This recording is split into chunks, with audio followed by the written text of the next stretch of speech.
Rais. Aya. Korogocho wa mjambo. Korogocho wa mjambo. Mambo. Bwana Yesu asifiwe. Asanteni, tuketi chini. Wale tulio na viti.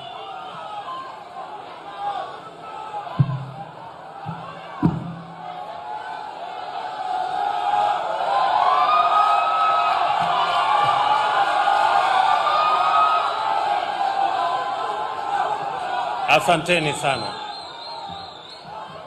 Mheshimiwa Deputy President, waheshimiwa mawaziri, Mheshimiwa Governor wetu wa jiji la Nairobi, our friends from UNEP, from UN, from UNDP, and all the other partners present here, distinguished guests, the great people of Korogocho. We gather here today to affirm that we have embarked on a journey and there will be no turning back. I am grateful to our special guests and esteemed visitors who are here to bear witness to this historic moment. For far too long, the city of Nairobi has fallen into a state of shameful, hazardous, and unpleasant state of environmental and sanitary neglect. Runaway air, water, land, and even noise pollution have been so normalized that there are people who have never seen the green, clean, healthy, and safe city in the sun that Nairobi used to be.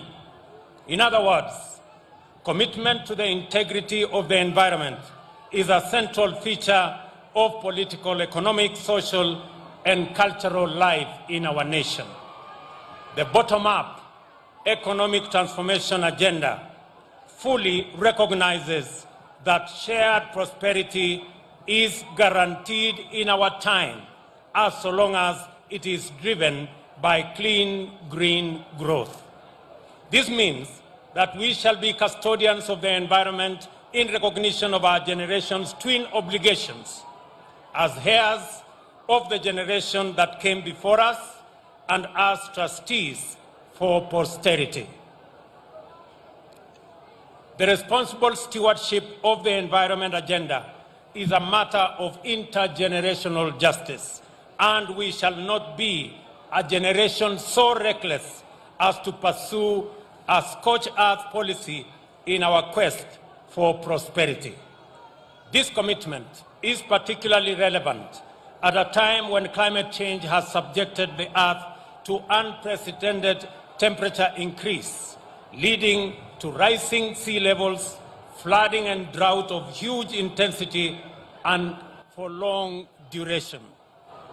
Our obligation to respect, uphold, and defend the Constitution entails the full observance of our duties in respect to the environment. The measure of this commitment can only be the entrenchment of our agenda for clean green growth, the restoration of degraded landscapes and ecosystems, including forests and river basins. Mountains of rotting garbage, innumerable kinds of harmful refuse dumped in rivers and streams, and dust and smoke have over time become the defining characteristics of Nairobi in particular and urbanization in Kenya in general. This state of affairs has led to various undesirable developments. The centralization of heavy metals and assorted toxins in the soil, air, and water has reached dangerous levels, putting the well-being of residents in great jeopardy. The story of the governor of Makueni tells it all. Nothing symbolizes the regrettable environmental degradation in our city better than Nairobi rivers, which have become channels of murky and toxic streams and not the fresh, clear, cool waters. Once the rivers abound with variety of aquatic life, that is non-existent today. To put Nairobi and its river basin's ecologically crisis in perspective, let us recall that the city is an anglicized pronunciation of Enkare Nyarobe, which in Kimasai means the river of cool waters. For the Maasai, a famous pastoral community, this name was not only a fair description, but also high praise for a river basin where Morans watered their herds and flock with absolute confidence that pollution and toxicity were non-existent. Today, no one, not even the most reckless among us, can dare so much as taste the water in any stream in Nairobi river system. It is discolored, smelly, often corrosive and toxic. This state of affairs must come to an end, and the unsafe and unhealthy environmental situation must be corrected to restore Nairobi to its true identity. We have resolved that the city must not only reclaim its glorious reputation as Africa's green city in the sun, but also live up to its ancestral identity as the river of cool, fresh, and safe waters. This commitment is emphatic and unambiguous.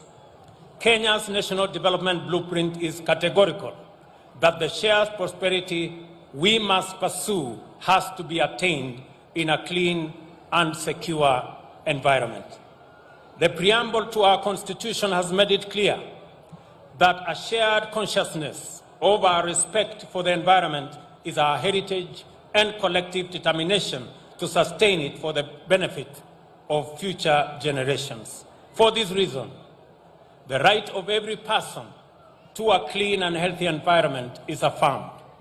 Article 42 of our Constitution gives the right to protect the environment for the benefit of the present and future generations, and also to have environmental obligations.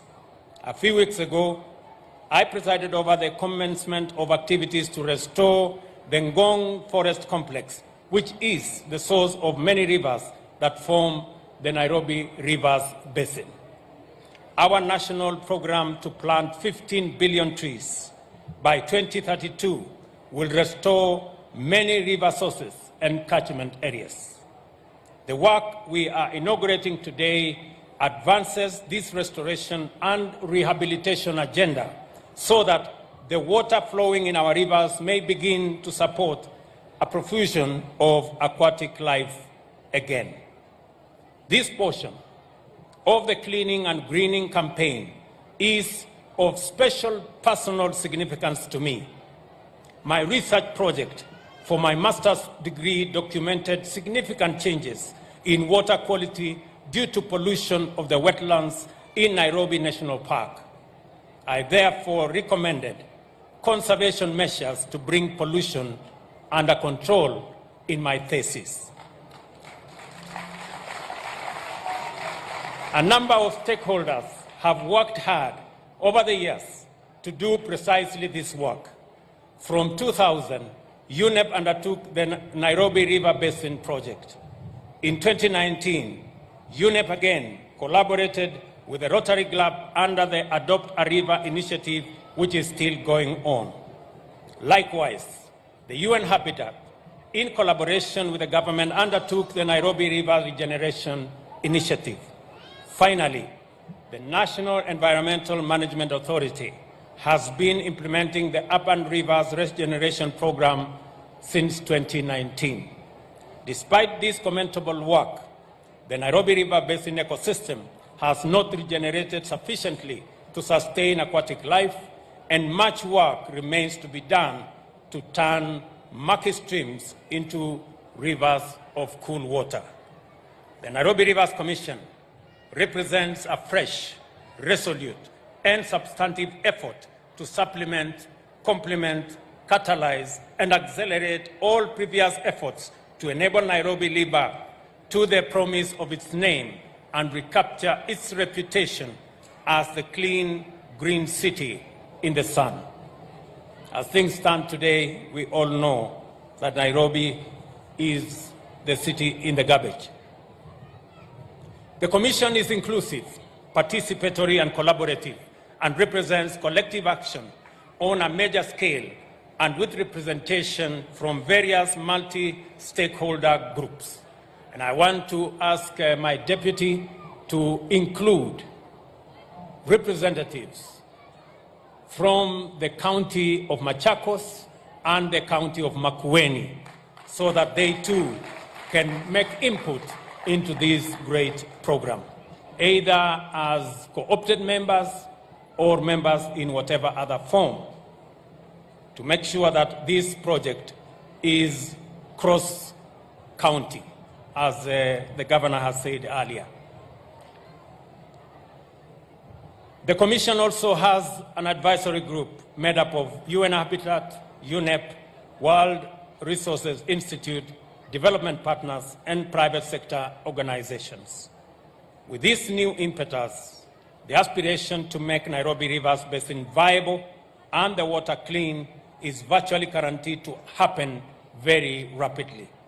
The people of Nairobi are finally able to give themselves, hopefully, clean rivers. And I want to commend my deputy who has been on top of this program, and I specifically assigned him this responsibility because we want the whole of government, the whole of society, the whole of community involved in this process, because it's the only way we can get this done. Let me also reiterate that the project we are, pengine niseme kwa Kiswahili, hii mpango ya Nairobi Rivers Commission, kwanza nataka niwapongeze vijana wengi sehemu nyingi katika mji wetu wa Nairobi kwa ile kazi tayari wanafanya kusafisha mito yetu ya Nairobi. Ile takataka wanaokota na ile kazi yote wanafanya ili kufanya mji wetu wa Nairobi iwe ni mji msafi. Mimi nataka niwaeleze wote ya kwamba tutafanya kazi pamoja na nyinyi. This commission, as I have said, has not come to replace any stakeholder who is doing something at the moment about the cleaning and greening of our city. But we have come to complement, we have come to collaborate, we have come to accelerate so that we can achieve this in a shorter time by involving everybody. Let me also say, for the avoidance of doubt, that the government of Kenya, under the Ministry of Environment, is partnering with the County of Nairobi so that we can hire 12,770 young people and women in Nairobi City. From the 15th of next month, they are going to participate in the cleaning and greening and especially growing trees in the city of Nairobi. We are partnering because we believe that this is an all-of-government program that involves both the national and the county government. The governor, the senator, the women rep, all members of parliament, all members of county assembly will participate in ensuring that at least 150 young people and women in every ward are identified for this assignment so that we can work together going into the future.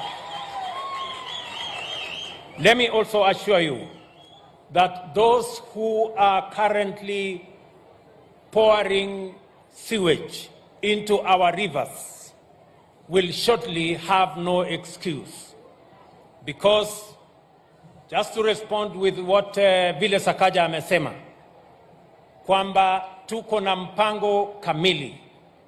Tulikuwa na mpango ya kujenga manyumba Kenya. Hiyo mpango ilikwama pale nyuma kwa sababu ya kukosa focus. Tumeanzisha hiyo mradi sasa, tayari nyumba 29,000 tunajenga hapa Nairobi.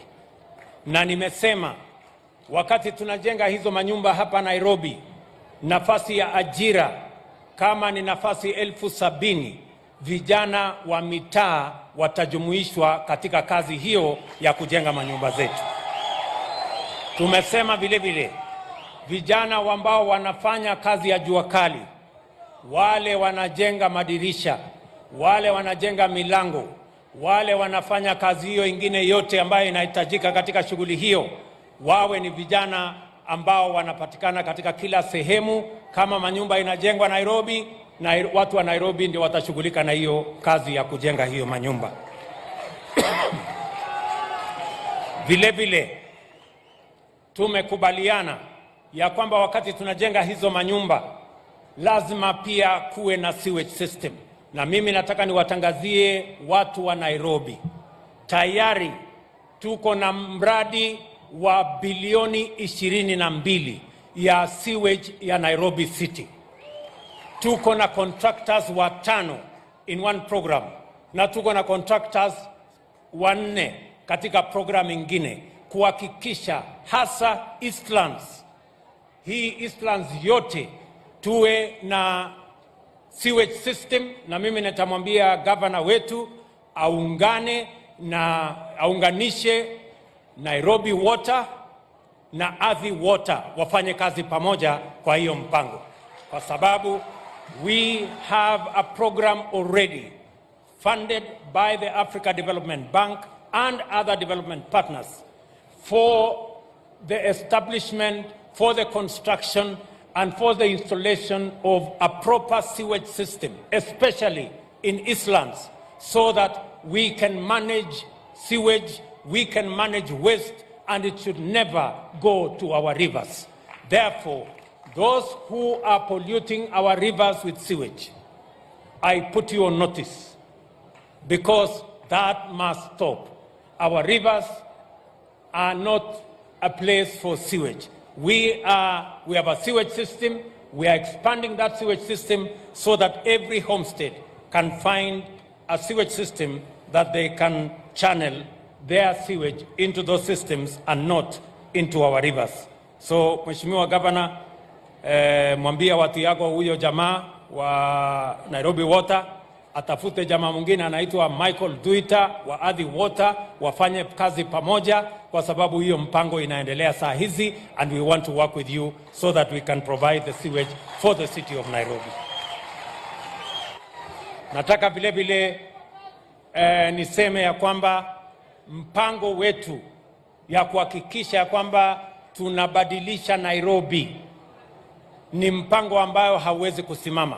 Hata wakati tunapanga sasa hii mambo ya kusafisha mito yetu, tunataka every place, hasa nimeona hapa coach, wale watu wote wanaishi kando kando ya hiyo mito, nyumba zenu tutawajengea nyumba mpya ambayo mtaishi kule. We are going to make sure that this regeneration program of our rivers will include the regeneration of our housing development in those areas. Kwa hivyo nimekuta jamaa pale alikuwa anaishi kwa nyumba kidogo iko mabati sijui namna gani. Mimi nataka nimwambie huyo jamaa na wale wengine wote ya kwamba mpango wetu wa housing pale tutawajengea nyumba, mutalipa shilingi 3,000 peke yake kila mwezi, na baada ya miaka 15 hiyo nyumba inakuwa yako, sio ya kukodesha na kulipa. Nyinyi mnanielewa? Tunaelewana? Nairobi tunaelewana?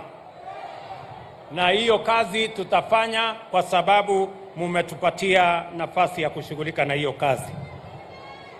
Governor pia amezungumza kuhusu hii hospitali ambayo ilianzishwa karibu miaka 25 iliyopita. Mimi nataka niwaeleze ya kwamba hii hospitali in the next 1 month, hii hospitali itafanya kazi kwa wananchi wote.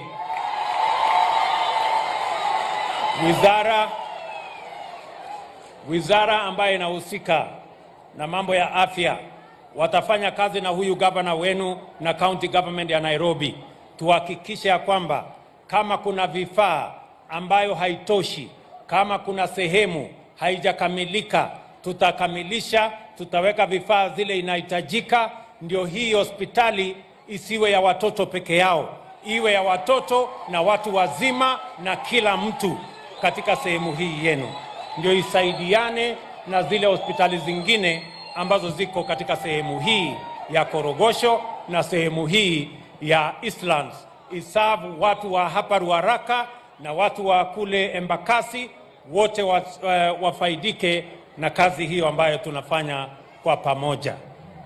Mwisho, mimi nataka niwaeleze pia wangwana wa Nairobi. Sasa tunakamilisha ile bomba la maji ambaye tunaita Karemenu. Tumekamilisha na maji ya Karemenu imefika hapa Nairobi 24,000 liters every day. Ile ambayo tunakamilisha sasa ni ile ambayo inatoka Kabete, ile inaitwa Northern Collector. Na hiyo in the next 1 month tutakuwa tumekamilisha, na tutaongeza maji ambayo itafika Nairobi kwa sababu mvua itanyesha. Na vile vile niwahakikishie ile ingine ambayo ilikuwa imekwama ya Ruiru tu, hiyo pia nimeikwamua. Nimezungumza na serikali ya kule Ufaransa na wamerudisha pesa yetu kwa wakora ambao walikuwa wameiba, na sasa tutatengeneza hiyo bwawa na mpate maji hapa Nairobi. Tunaelewana jameni? Nairobi tunaelewana? Mimi nataka niwahakikishie ndugu zangu watu wa Nairobi, hii Nairobi kwa mapenzi ya Mungu, inshallah tutabadilisha hii Nairobi tukifanya kazi pamoja na nyinyi.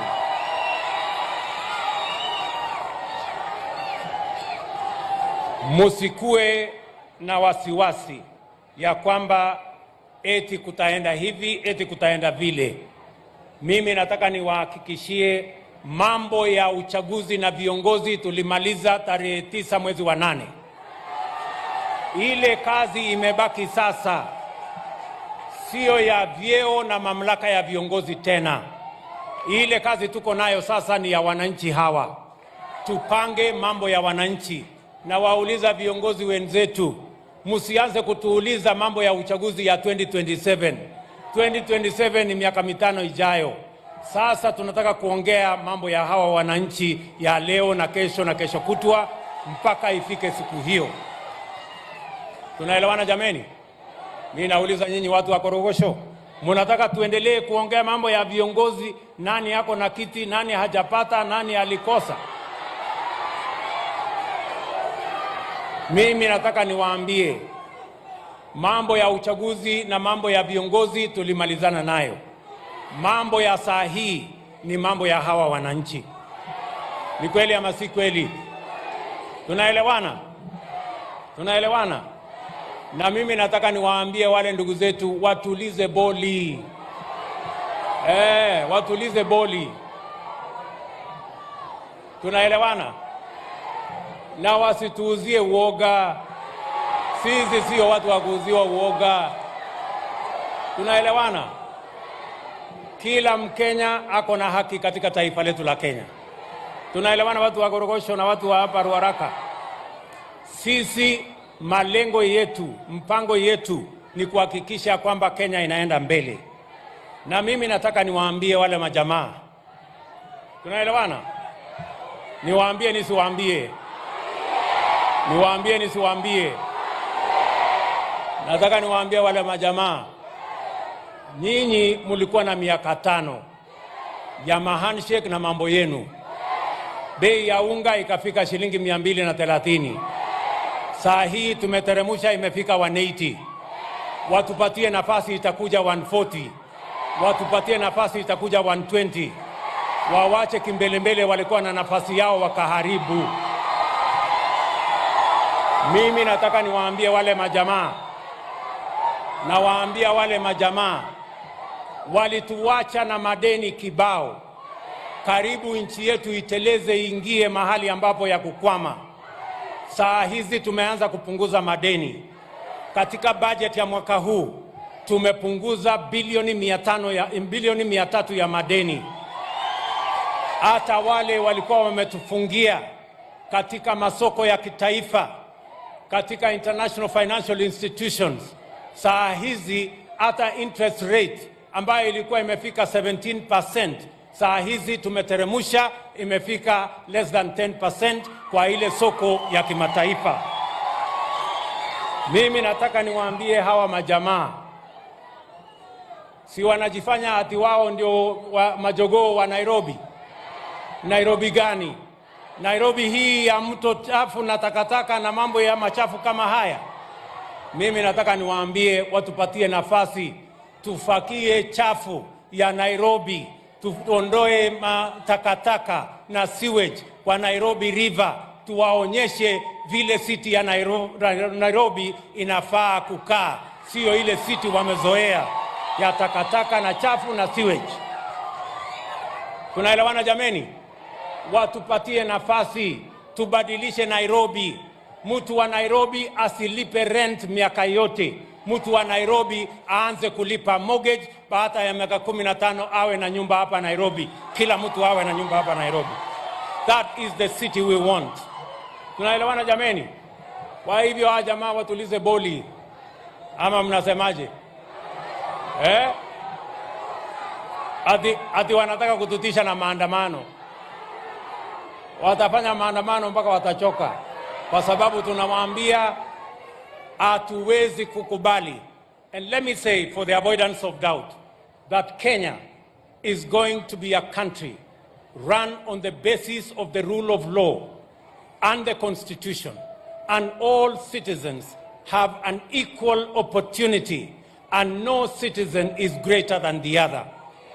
As president, I am going to make sure that we avoid and we banish impunity. There is nobody who is going to threaten Kenya with impunity. Everybody must respect the law, and this country is going to be governed by the rule of law, and we will make sure that everybody obeys the Constitution and works and respects the rule of law. I want to tell our friends who are used to impunity, who are used to forcing their way, that they will have no way, because this is going to be a country based on the rule of law, and nobody, let me repeat, nobody, let me say it again, nobody is going to threaten Kenyans. Nobody is going to drive this country using impunity. We are going to be governed by the rule of law. Tunaelewana jameni? Tuko pamoja? Tunaelewana? This event then is our forum to demonstrate that clean green growth is not only possible but also feasible for our generation in a few years from now. And we are going to demonstrate by what we are going to do in the next 5 years around the Nairobi Rivers Basin and ecosystem. Asanteni sana. Thank you very much. God bless you.